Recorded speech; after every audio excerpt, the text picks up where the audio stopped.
In Friuli Venezia Giulia si contano quasi 960.300 contribuenti complessivi all'anagrafe IRPEF. Il reddito medio delle imprese in contabilità semplificata si attesta a 38.280 euro, una cifra nettamente superiore a quella dei lavoratori dipendenti regionali, fermi a 25.000 euro e poco più.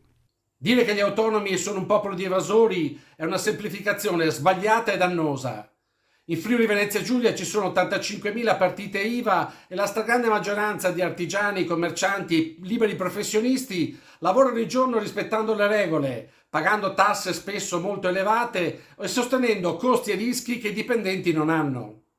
Se esiste evasione va combattuta con grande decisione, ci mancherebbe, ma senza fare di tutta un'erba un fascio.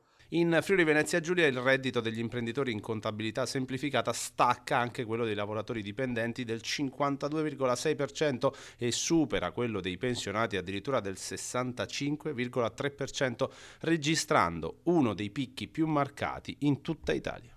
Colpire indistintamente gli autonomi significa indebolire una parte fondamentale dell'economia del paese. L'idea che i dipendenti e i pensionati paghino per tutti è una narrazione fuorviante. I dati delle dichiarazioni dei redditi restituiscono infatti una realtà profondamente diversa.